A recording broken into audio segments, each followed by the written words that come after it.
त्यांना द्या. थँक्यू.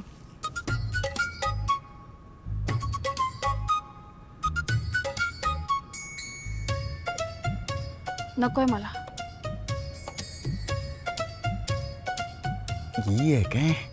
अरे बाहेर एवढा उकाडा आहे, वेलकम ड्रिंकला नाही म्हणते. नॉर्मल माणसापेक्षा ना जरा वेगळंच असतं हिचं. नकोय सांगितलं ना. घे की मीटर. ए, ए, श- गुरुजी, आता झालंय बऱ्यापैकी सगळं. आपण विधींना सुरुवात करूया का? हो, जरूर करूया. ए, एक मिनिट. मला मीटर हाक मारली. तुमच्या इथल्या मालकाने सांगितलंय का मला मीटर हाक मारायची म्हणून? हा का? बोला ना.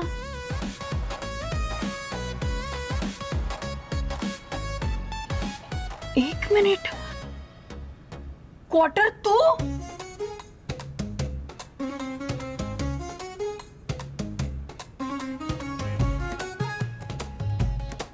तू असा इथे काय करतोय?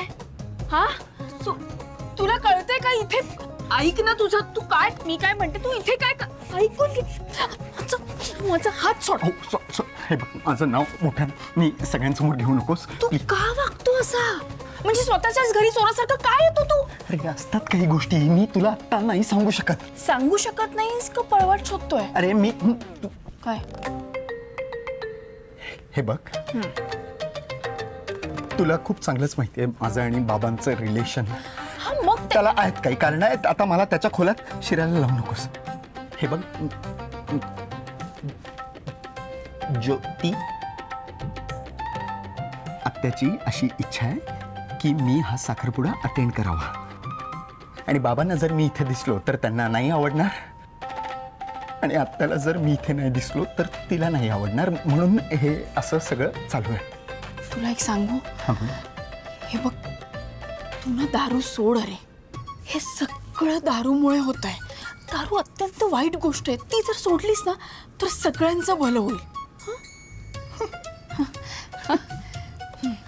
ठरवलं की प्रत्येक गोष्ट सोडता येत नाही. हे मी तुला काही वेगळं सांगायची गरज नाही ना. म्हणजे तू तुझा राग सोडू शकतेस का? हे बघ, तू माझ्यावर काय येतो? माझ्यावर काय येतो? हे बघ, हा जो तुझा राग आहे नाकाच्या शेंड्यावर असतो राग. हे बघ, दारू जसा माझा प्रॉब्लेम आहे तसं लोकांना नडायचा हा तुझा प्रॉब्लेम आहे. त्यामुळे तू बेस्ट समजू शकतेस तेच की एखादी गोष्ट सोडायची ठरवली की ती सोडता येत नाही. त्यामुळे कृपा करून हे माझं कोणाला सांगू नकोस. चल चल, तुझं सिक्रेट नाही सांगत कोणाला. केले उपकार तुझ्यावर. उपकार? उपकार ठीक आहे, ठीक आहे, करेन. हा, या उपकाराची परतफेड करेन. व्या जा सकट. तू कर परतफेड, पण वसुली मीच करणार.